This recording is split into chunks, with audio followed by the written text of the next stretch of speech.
نظامیان آمریکا در یک نشست خبری در دوشنبه درباره نتیجه‌های تمرین‌های مشترک و نظامی 4 کشور صحبت کردند که مدت 6 روز است در دوشنبه ادامه دارد. در تمرین‌ها با نام همکاری‌های منطقوی 2015 نظامیان تاجیکستان و ایالات متحده و پاکستان و مغولستان شیوه‌های عملکرد نیروهای پاسدار صلح سازمان ملل در کشور جنگ زده فرضی را تمرین می‌کنند. در تمرین‌های ستادی نظامی که روز 16 سپتامبر شروع شد و تا 24 سپتامبر ادامه می‌یابد، تقریباً 200 افسر و سرباز از واحدهای نظامی آمریکا، پاکستان و مغولستان شرکت دارند. با گفته برگزار کنندگان، تمرین‌های ستادی برای تأمین صلح عین زمان فوق‌العاده مهم است، زیرا گوشه‌های زیاد جهان ناآرام است و تلاش‌های صلح‌جویانه را طلب می‌کند. صحبت امروزه در همین باره است با همکارم شهلای گلخواجه در دوشنبه.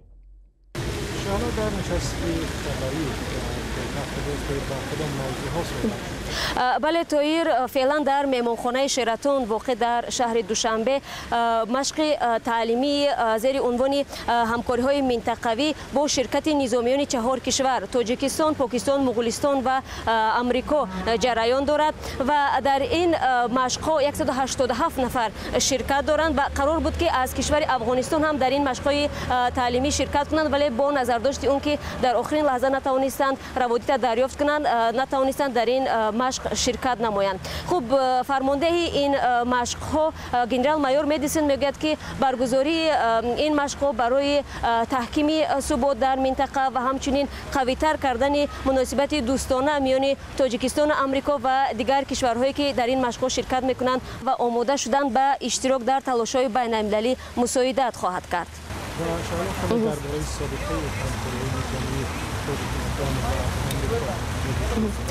باید گفت طاهر، آمریکا از سال 2008 به این سو به مقامات حفظ حقوق تاجیکستان و مرزبانان کشور با هدف جلوگیری از خطرها از افغانستان و تروریسم و گردش قاچاق مواد مخدر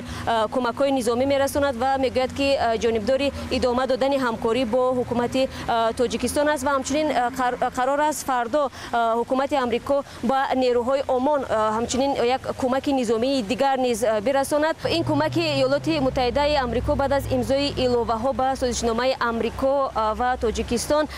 درباره همکاری در ساحه نظارت مواد نشاور و همکاری در جهت دستگیری مقامات حفظ حقوق امکان‌پذیر شده بود و ایلوه‌ها به